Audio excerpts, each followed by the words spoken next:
Buenos días, hermanos. Buenos días, hermanos. Feliz sábado para todos. Damos gracias a Dios por permitirnos en esta mañana compartir la palabra de Dios. Vamos a orar. ¿Qué les parece? Te damos gracias, Señor, por tu amor y tu misericordia. Gracias porque en esta hora nos permites estar en esta tu casa de oración, pidiéndote, Señor, que lo que podamos ver aquí pueda entrar a nosotros, a nuestras vidas y hacernos diferentes, cristianos de verdad, Señor. Bendícenos y dirígenos siempre en el nombre de Jesús. Amén.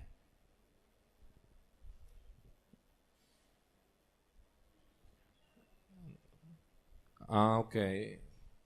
Está ya en el disco D. Se llama Yo Soy el Santuario.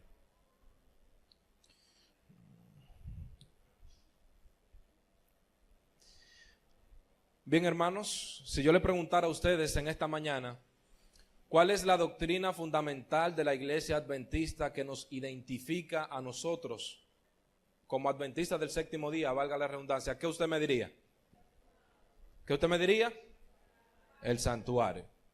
¿Por qué el santuario es la doctrina fundamental de la Iglesia Adventista que nos identifica a nosotros como lo que nosotros decimos que somos? Porque en el santuario hay todo un escenario que nosotros como adventistas somos los únicos en toda la cristiandad que lo tenemos como idea, como concepto, como apreciación. Entonces, en esta mañana yo quiero que nos vayamos a lo que es el libro de Éxodo en su capítulo 25. Libro de Éxodo, capítulo 25, a partir del versículo 1.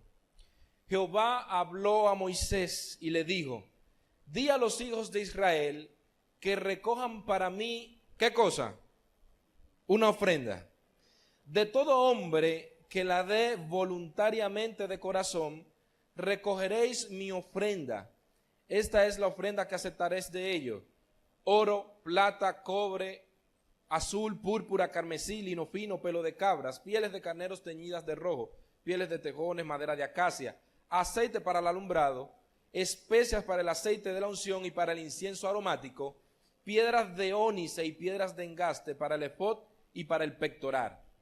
Y dice el versículo 8, que fue nuestra lectura bíblica, ¿cómo dice? Me erigirán un santuario y habitaré en medio de ellos. Y lo primero que tenemos que ver en esta mañana es que el objetivo de Dios es habitar en medio de su pueblo. ¿Cuál es el objetivo de Dios? Habitar en medio de su pueblo. Usted tiene su Biblia aquí, hermanos. ¿Tiene su Biblia? El versículo 8 dice: me erigirán un santuario y habitaré en medio de ellos. Y el versículo 9 nos dice: conforme a todo lo que yo te muestre, así haréis el diseño del tabernáculo. Y preste atención a esa palabra, tabernáculo, y el diseño de todos sus utensilios. Entonces, pensando en eso, yo quiero que usted en esta mañana se desconcentre de cualquier cosa que usted esté haciendo ahora y preste atención a la disertación que vamos a presentar en esta mañana, porque al final de este sermón, ese sermón debe llevarnos a nosotros a una evaluación de lo que yo soy como adventista del séptimo día y de lo que es nuestra iglesia como iglesia adventista del séptimo día. Hoy veremos las 4 dimensiones del santuario. ¿Las 4 qué? Las 4 dimensiones del santuario. Nosotros, cuando hablamos de dimensión, ¿a qué realmente nos referimos?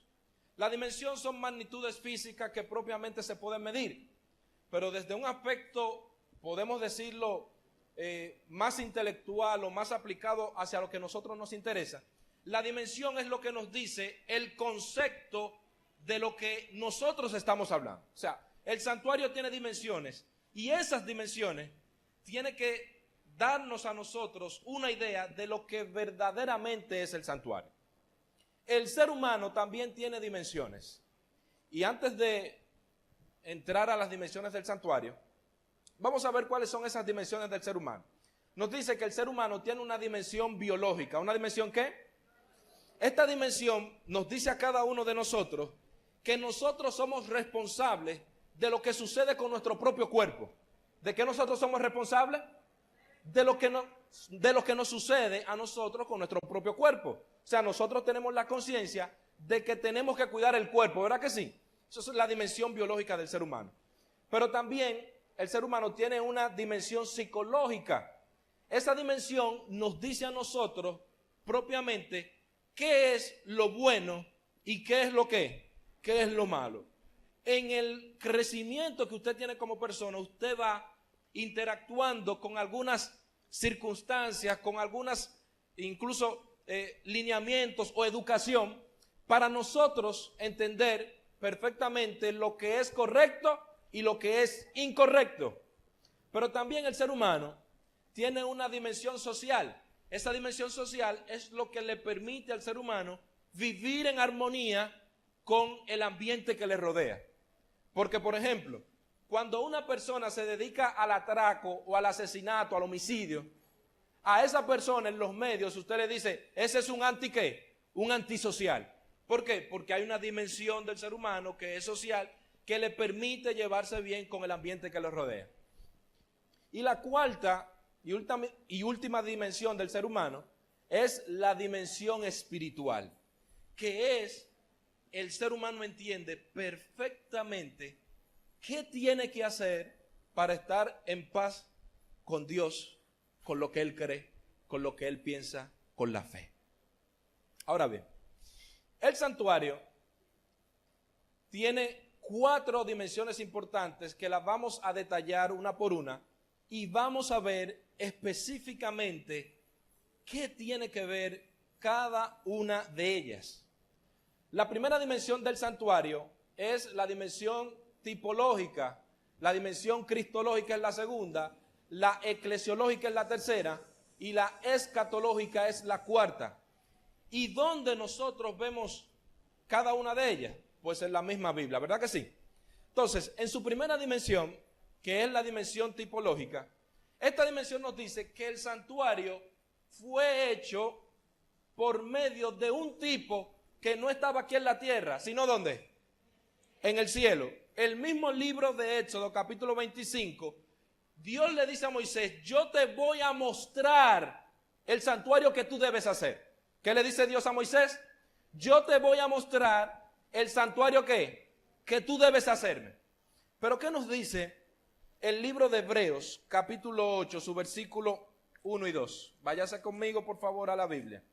Libro de Hebreos, capítulo 8, versículo 1 y 2. Ahora bien, el punto principal de lo que venimos diciendo, dice el escritor de Hebreos, algunos entienden que el escritor de Hebreos es Pablo, pero eso no está claro todavía. El punto principal de lo que venimos diciendo es que tenemos un sumo sacerdote que había en el santuario terrenal. Un sumo sacerdote, el cual se sentó a la diestra del trono de la majestad. ¿En dónde? En los cielos. ¿En dónde se sentó? Eso significa que si en el cielo hay un sacerdote que se sentó allá en los cielos, valga la redundancia, es porque en el cielo hay un ¿qué? Un santuario. Entonces, esa dimensión tipológica nos dice a nosotros que ese santuario que se formó en la tierra era un tipo del que estaba ¿dónde? En el cielo. Y el versículo 2 nos dice, Él es ministro del santuario, de aquel verdadero tabernáculo que levantó el Señor y no el hombre. Usted sabe que el santuario tenía 3 partes o 3 compartimientos. Estaba el atrio, estaba el lugar santo y estaba el lugar santísimo. No voy a entrar en los detalles por razones de tiempo y porque nosotros hemos estudiado mucho este tema aquí en la iglesia de Cañada Honda, pero me voy a ir inmediatamente al lugar santísimo. El lugar santísimo tenía ¿cuántos muebles? Un solo mueble, el lugar santísimo. Y ese mueble, ¿cómo se llamaba? ¿El arca de qué? El arca del pacto, el arca del testimonio, donde estaba la chequina, que es ¿qué? La presencia de Dios. Recuerde Éxodo 25:8, y me harán un santuario y yo habitaré, ¿en dónde? En medio de ellos. O sea, al final, el mueble que está allí, el arca del pacto, donde está la Santa Shekinah, nos dice que Dios está en ese lugar. ¿Que Dios está dónde? En ese lugar. Entonces, esa dimensión tipológica nos dice también que en el reino de los cielos también está Dios. Amén. Entonces, ahí usted ve, y puse esa imagen de Jesucristo como el sumo sacerdote allá viendo el arca del pacto. El santuario tiene una dimensión cristológica. ¿Qué es lo que nos da a entender con que el santuario tiene una dimensión cristológica? Recuerda, el lugar santísimo estaba ¿quién? Estaba Dios, la presencia de Dios. Y el objetivo de Dios es estar con su pueblo, ¿verdad que sí? Ahora bien, vayámonos al libro de San Juan, capítulo 1. A partir del verso 1 en adelante vamos a leer. ¿Usted lo está buscando? ¿Lo está buscando, hermano? Dígame entonces. En el principio era ¿quién? El verbo. La palabra griega que se utiliza para verbo es la palabra logos. Esa palabra logos es como una especie de discurso donde las personas expresan su idea, su conocimiento, sus pensamientos.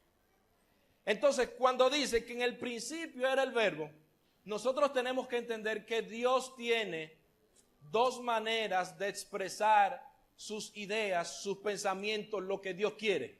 La primera forma que Dios tiene para expresar sus ideas, para expresar el logos, es a través de la creación. ¿A través de qué?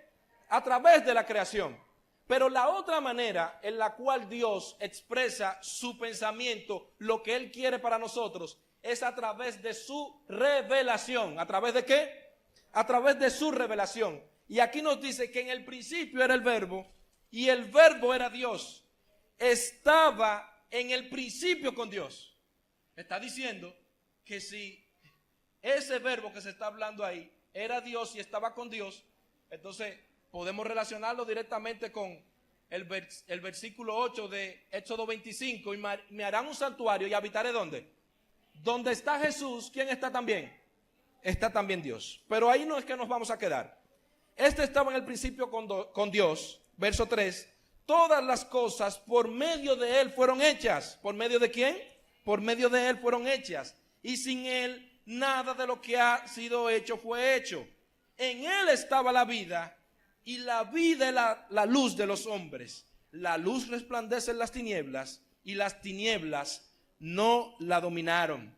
Y me voy a ir al versículo 14 por razones de tiempo. El verbo, dice el versículo 14, se hizo carne. ¿Qué se hizo el verbo? La revelación de Dios a través de Jesucristo. No, y habitó entre nosotros llenos de gracia y de verdad. ¿Usted sabe qué es lo interesante de aquí? Usted recordará que la Biblia no fue escrita en español. El Nuevo Testamento, lo que se escribió allí, estaba escrito en griego. La palabra que dice ahí, habitó, realmente es la misma que se utiliza en Éxodo 25, versículo 8. Ahí lo que realmente se debiera traducir es lo siguiente: y Él tabernaculó entre nosotros. ¿Qué hizo Jesucristo? Tabernaculó entre nosotros. ¿Y tiene relación eso con la otra dimensión? Claro que sí, porque donde está Jesús, está también ¿quién? Está también Dios. Usted dice amén, hermano. Esa es la dimensión propiamente cristológica de lo que es el santuario. Pero hay un texto también que está en el libro de Juan, capítulo 2, versículo 19 ahí mismo. Respondió y les dijo: destruid este templo y en 3 días, ¿lo qué? Lo levantaré. Jesucristo aquí en la tierra fungía como un tabernáculo de Dios cuando Él estuvo aquí en la tierra. Esa es la otra dimensión del santuario. Su dimensión como cristológica. Pero hay otra dimensión que vamos aquí incluso a detenernos un poquito más. Porque es la dimensión que tiene que ver exactamente con lo que somos nosotros. Que es esa dimensión eclesiológica, lo que tiene que ver con la iglesia. Vámonos al libro de Primera de Corintios. Primera de Corintios, capítulo 6, versículo 19. Primera de Corintios, capítulo 6, versículo 19. ¿Qué nos dice el libro de Corintios, capítulo 6, versículo 19? ¿O ignoráis que vuestro cuerpo es templo del Espíritu Santo, el cual está en vosotros, el cual habéis recibido de Dios, y que no sois vuestros? Pues habéis sido comprados, dice el versículo 20, por precio. Glorificad pues a Dios con vuestro cuerpo y en vuestro espíritu, los cuales son de Dios. Si nosotros somos de Dios y el Espíritu Santo mora en nosotros, significa que nosotros también como iglesia, como hermanos de la iglesia adventista de Cañada Honda, también somos tabernáculos de Dios aquí en la tierra. Y hasta que la iglesia adventista no entienda ese propósito especial, nosotros vamos a seguir en la aparente frialdad en la cual nos encontramos. Hasta que cada miembro no entienda que nosotros somos tabernáculos de Dios, nosotros vamos a seguir viviendo en una constante lucha con los hermanos. Vamos a vivir en una constante dejadez. Vamos a estar esperando, como decía yo en la semana de oración, vamos a estar esperando una lluvia tardía cuando ni siquiera ha llegado una lluvia temprana. ¿Por qué? Porque nuestro cuerpo es un tabernáculo de Dios aquí en la tierra. Y como tabernáculo de Dios nosotros tenemos que actuar. Pero también el libro de Corintios, en su capítulo 3, libro de Corintios en su capítulo 3, versículo 16 y 17, en adelante, miren qué nos dice. ¿Acaso no sabéis que sois templo de Dios? ¿Templo de qué? De Dios. Y si alguno destruye el templo de Dios, Dios lo destruirá a él, porque el templo es de Dios, el cual sois vosotros, y santo es. Nadie se engaña a sí mismo. Si alguno de vosotros se cree ser sabio en este mundo, hágase ignorante y así llegará a ser verdaderamente sabio. Pero miren aquí importante, y me voy a ir también por razones de tiempo. Me voy a ir al versículo 21. Así que ninguno se gloríe en los hombres. ¿En qué no debemos gloriarnos? Porque todo es vuestro, sea Pablo, Apolos o Cefas. Pablo está hablando aquí, y tengo que decirlo, Pablo está hablando aquí de las contiendas que estaban originándose en la iglesia de Corintios, porque algunos decían que yo soy de Apolo, otros decían yo soy de Pablo. Y aquí la palabra o el personaje Cefas que se menciona ahí, probablemente se esté refiriendo, y digo probablemente, se esté refiriendo a Pedro, el discípulo de Jesús. Pero mire lo que dice, sea Pablo, sea Apolos o Cefas, sea el mundo, la vida o la muerte, sea lo presente o lo porvenir, todo es vuestro. Vosotros sois de Cristo y Cristo es de Dios. Aquí inmediatamente vemos una transitividad. Si usted es de Cristo y Cristo es de Dios, es porque usted es de Dios. Y nosotros tenemos como iglesia la responsabilidad de ser el tabernáculo que lleve la salvación a los que más lo necesitan. Ahora bien, yo voy a hacer aquí. ¿Usted ve esa imagen que está ahí? ¿Alguien la ve? Ahí están los islamistas. ¿Los qué? Hoy en día, los islamistas son alrededor de unos 1.600 a 1.700 millones en todo el mundo. ¿Cuánto? 1.600 millones a 1.700 millones. Se cree que para el 2050 el islamismo habrá superado la cantidad de adeptos que tiene el cristianismo. El cristianismo anda por unos 2.700 millones. Esa gente, muchos de ellos tienen lo que se conoce como una religión radical. ¿Una religión qué? Nosotros somos el tabernáculo de Dios, ¿aquí dónde? Aquí en la tierra. Nuestra responsabilidad es llevar la presencia de Dios a todo el mundo, ¿verdad que sí? ¿Estamos claros con eso? Sí. Pero esas personas, cualquiera de ellos que le dice a su autoridad, mira, yo me quiero salir ahora, yo quiero salirme ahora de esta religión del Islam, o musulmán también, de las dos maneras, no hay problema. ¿Usted sabe qué pasa? Esa gente matan a cualquiera que se quiera salir de su religión. Y yo le voy a mostrar también este mapa. ¿Usted ve ese mapa ahí?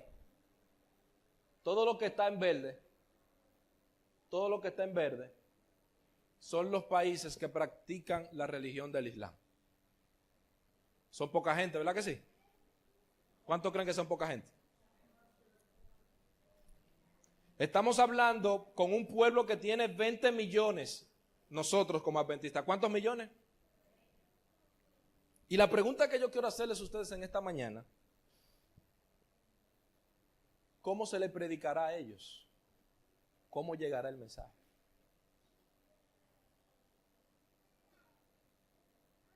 Aquí en el occidente es fácil usted hablar de Cristo, es fácil usted predicar, pero ¿cómo la iglesia llegará y le predicará ese mensaje? Hermanos, miren, para que nosotros podamos predicarle a esa gente, necesariamente tiene que ocurrir en el pueblo adventista un milagro. ¿Un qué? Te dirá, ¿cómo un milagro, Rabel? Tiene que ocurrir un milagro porque ellos son 1.700 millones y nosotros ¿cuántos somos? 20 millones. ¿Cómo se abrirá nuestra boca para decirle a esa gente que nosotros somos el tabernáculo de Dios y que la salvación se obtiene a través de Jesucristo? ¿Cómo le decimos nosotros eso? Nosotros como adventistas del séptimo día tenemos serios problemas. Y usted dirá, ¿cómo así, hermano? Tenemos serios problemas porque los numeritos que maneja nuestra iglesia de lo que es el trabajo que hay que hacer no da para predicarle a los 1.700 millones. ¿Cómo sucederá eso? Sucederá cuando Dios manifieste el milagro en nosotros. Cuando nosotros entendamos que nosotros somos el tabernáculo, que nosotros tenemos que ser dignos representantes de Cristo aquí en la tierra. ¿Usted conoce a ese señor? Miren qué pasó con Kim Jong-un para yo llevarlos al análisis que quiero hacer. Este señor, Kim Jong-un, es el presidente de Corea del Norte. Esa familia hizo un calendario desde que empezó el primero de ellos a gobernar. Ellos no están en el 2018 como estamos nosotros, ellos están en el año 130 y algo de su dinastía. Y él está gobernando desde el año 2011, anteriormente gobernó su padre, anteriormente a ese gobernó el abuelo y anterior a ese el tatarabuelo. Pero él, que desde pequeñito le gustaron los instrumentos militares, le dijo a unos científicos, miren, empiecen a probar con bombas atómicas, empiecen a hacer pruebas. Y el mundo estaba tenso con Kim Jong-un. En una de esas pruebas, de esos jugueticos de Kim Jong-un, él envió un misil intercontinental. Un misil intercontinental es un misil que va desde un continente a otro. Imagínese que usted bate una bola de béisbol y esa bola de béisbol llegue a los Estados Unidos. Así, más o menos así. O no a los Estados Unidos, sino a Europa. Algo así más o menos. El Consejo de Seguridad de las Naciones Unidas se reúne y dice, con este hombre hay que hacer algo. Si le tiramos una bomba, va a haber problema. ¿Por qué va a haber problema si le tiramos una bomba? Hay una teoría que se llama la teoría del todo, de nadie gana o de todos pierden. De que si se arma una guerra nuclear, lo que va a pasar con la raza humana es que se va a extinguir. Entonces, nadie decidió tirarle una bomba a Kim Jong-un. Y usted dirá, qué interesante. ¿Y qué hicieron con él? Bueno, el Consejo de Seguridad de las Naciones Unidas, donde están los países más poderosos y algunos países que ellos invitan de vez en cuando, agarran a Kim Jong-un y le ponen una serie de medidas económicas. Y preste atención, ¿medidas qué? Medidas económicas. Cuando se le ponen esas medidas económicas, que son los productos que él necesita para que la gente no se le acabe de morir donde él vive, entonces miren después lo que pasó. Ahí salió ese editorial, ese titular en la cadena CNN. El líder de Corea del Norte, Kim Jong-un, se reúne con funcionarios de Corea del Sur, dice Seúl. Usted puede buscar esa información, está ahí. Las presiones económicas obligaron a Kim Jong-un a tener que hablar con su vecino país de Corea del Sur, que es aliado de los Estados Unidos de Norteamérica. El asunto económico hizo que ese hombre fuera a hablar a Corea del Sur, porque son enemigos Corea del Sur y Corea del Norte, un pleito que tiene muchísimos años. Usted dirá, ¿y a dónde va Ravel? Pero yo sé que ustedes conocen a este. Ustedes lo conocen, ¿verdad que sí? Cariñosamente, y que nos disculpen nuestros seguidores en las redes sociales, cariñosamente aquí en Dominicana le dicen caco de muñeca. Donald Trump, presidente electo de los Estados Unidos de Norteamérica, China apoyaba a Kim Jong-un. Se le pusieron las medidas económicas, Kim Jong-un ya dejó de probar con misiles intercontinentales y bombas atómicas y todo eso. Pero Donald Trump entendió que el acero que China le mandaba y el aluminio era demasiado y que él no le estaba cobrando la suficiente cantidad de impuestos. Donald Trump le coloca al aluminio y al acero que le envía a China, le puso impuestos, aranceles, medidas ¿qué? Económicas. ¿Cuáles medidas? Medidas económicas, grábese eso. ¿Medidas qué? Económicas. China, que es la primera potencia del mundo, económicamente hablando, que está dirigida por Xi Jinping, le dice, pero tú me colocaste impuestos de un 5, 10, 15% a tu producto.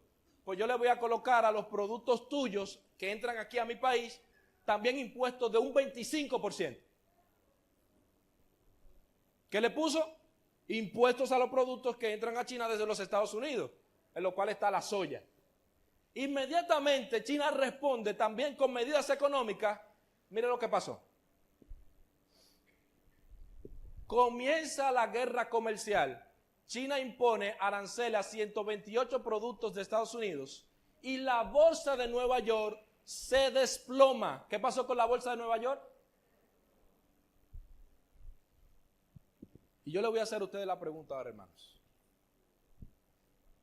¿A qué le llega usted en la mente? ¿Qué le llega usted a la mente cuando vemos de estas guerras económicas?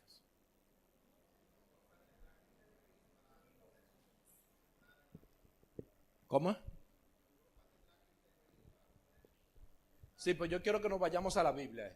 O sea, ¿a dónde nos lleva eso, mi hermana Carmen Lidia?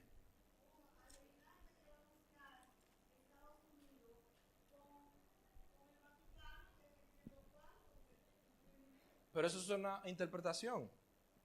Yo quiero que nos vayamos a la Biblia. Apocalipsis 13, versículo 16. y hacía que a todos, pequeños, grandes, ricos y pobres, libres y esclavos, se les pusiera una marca en la mano derecha o en la frente, y que ninguno pudiera comprar ni qué, ni vender. Esto necesariamente nos lleva a nosotros a meditar, hermanos, que en el fin del tiempo los países que no se adapten, los grupos que no se adapten a los nuevos tiempos, se les será impuesta la marca de la bestia. Como pueblo adventista, nosotros tenemos que entender que nosotros somos el tabernáculo de Dios.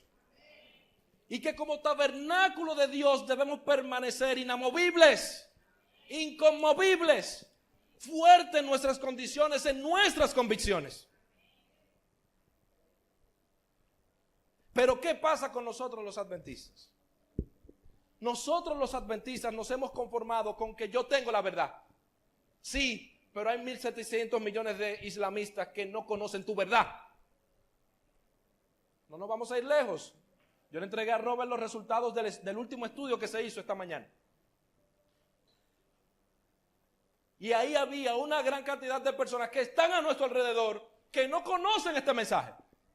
Decía, ¿ha usted asistido alguna vez a la iglesia adventista del séptimo día Cañada Honda? No. ¿Conoce usted el mensaje adventista del séptimo día? No. ¿Le han entregado una revista de la iglesia adventista del séptimo día? No. ¿Le han dado estudios bíblicos? No.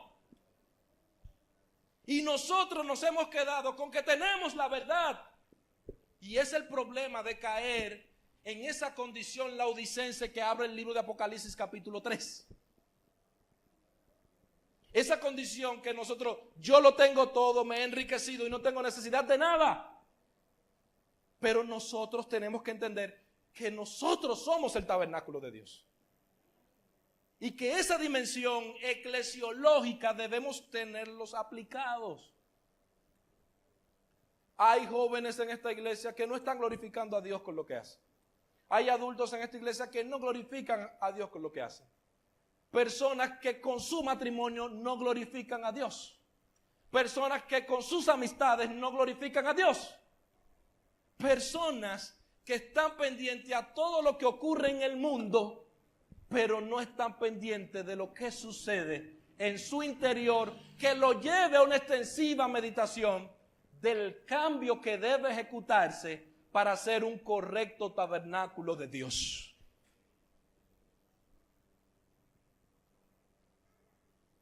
Al final del tiempo, se le pondrá a cada uno una marca, que es un asunto de obediencia, no tiene que ver con microchip. Y no podrá comprar ni vender ni los países ni los individuos que no se liguen a los lineamientos que hayan establecido los principales poderes del mundo. Lo que está pasando con el presidente de Corea del Norte, la guerra económica que tiene Estados Unidos y China, es una muestra de que si algún poder se levanta y subyuga a cualquiera de esas naciones, tendrá esa bestia que imponer la marca de la bestia a todos los ricos, los grandes y los pobres. Y nosotros como adventistas, ¿qué estamos haciendo?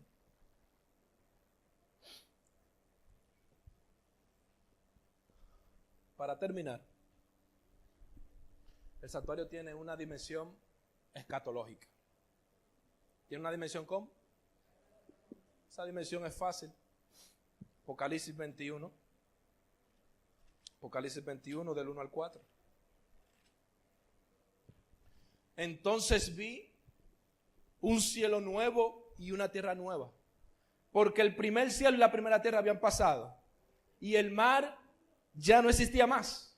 Y yo, Juan, vi la santa ciudad. ¿Qué vio Juan, hermanos?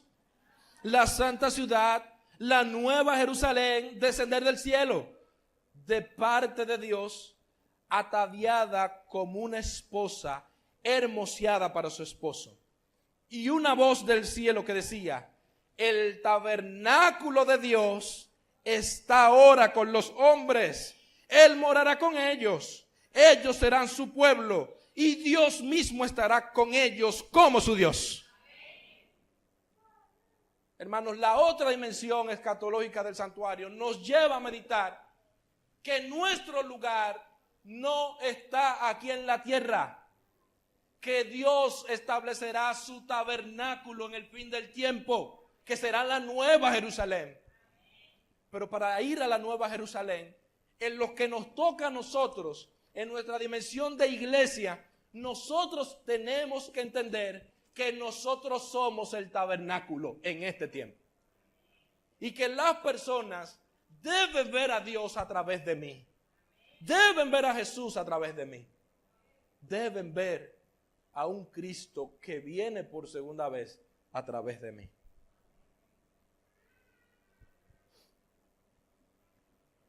¿Cuál es la mayor necesidad? Miren lo que dice la hermana Elena de White. La mayor necesidad del mundo es la de hombres que no se vendan ni se compren, hombres que sean sinceros y honrados en lo más íntimo de sus almas, hombres que no teman el pecado el nombre que le corresponde, hombres cuya conciencia sea tan leal al deber como la brújula al polo, hombres que se mantengan de parte de la justicia aunque se desplomen los cielos. Esa es la mayor necesidad. Esa es la mayor necesidad del mundo de hoy. Y yo le pregunto a esta iglesia, ¿tú eres de esos tipos de hombres? ¿Eres tú un tabernáculo de Dios aquí en la tierra? ¿Mora el Espíritu de Dios en tu templo? ¿Tú eres un digno representante de Cristo aquí en la tierra? Nosotros entramos a campaña. Y en esas campañas evangelísticas, hermanos, nosotros tenemos que pedir la aprobación, la bendición, la visita del Dios del cielo. Eso solamente se hará, mi hermano, si usted en este momento decide ser un tabernáculo de Dios aquí en la tierra. ¿Hay alguien que quisiera ser un tabernáculo de Dios aquí en la tierra? Ese es tu deseo, hermanos. Te pido entonces que te pongas sobre tus pies. Y vamos a cantar el himno que cantamos ahorita. Himno 186.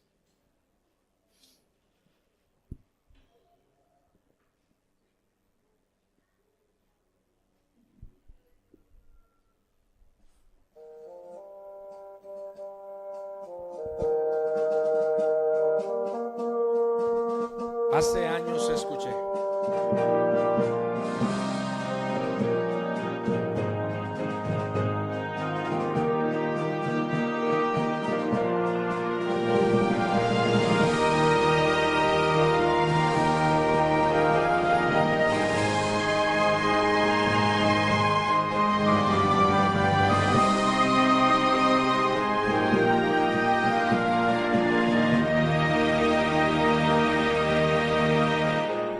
Hace años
tus hijos volverá, sin confiar, pronto nuestro Rey vendrá. Con fuerza.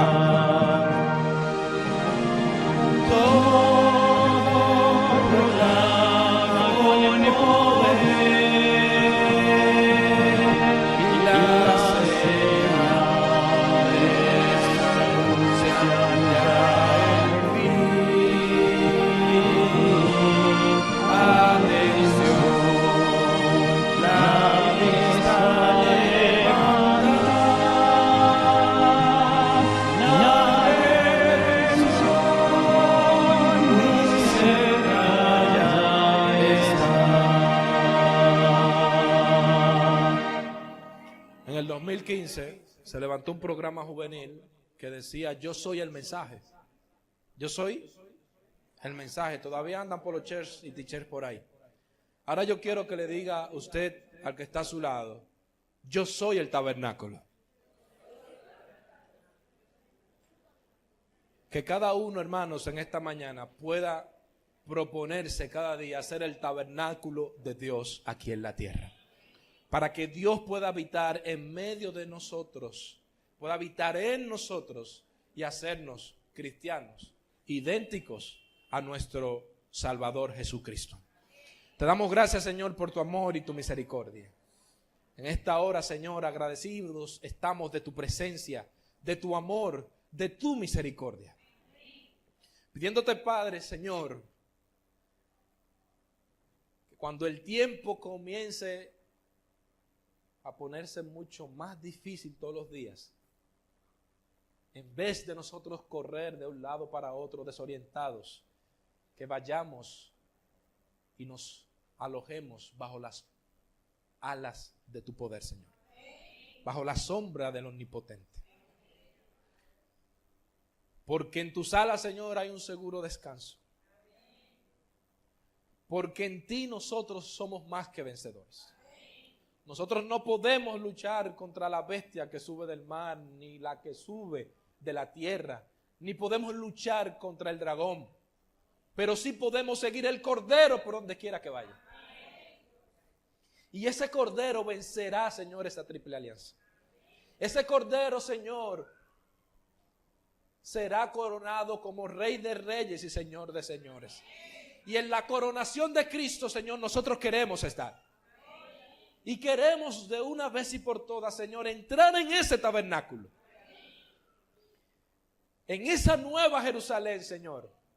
Porque allí, Señor, se consumará tu deseo. El deseo de habitar entre los hombres. Ayúdanos, Señor, a ser diferentes. Ayúdanos, Señor, a hacer el mensaje, a hacer el tabernáculo. Ayúdanos a cambiar, Señor, lo que somos, nuestras maldades, nuestros malos genios, Señor, nuestra boca, nuestra lengua. Ayúdanos, Señor, en cada uno de nuestros matrimonios. Ayúdanos a ser vencedores. Y que esta iglesia, Señor, muy pronto pueda ser de las que sean glorificadas en el reino de los cielos. Te lo pedimos, Señor, no por nuestros méritos, sino por el Verbo, por el Logos, por Jesucristo tu Hijo. En Él te lo pedimos, Señor, en su nombre. Amén. Amén. Hermano, muchas gracias. Que Dios le bendiga a todos.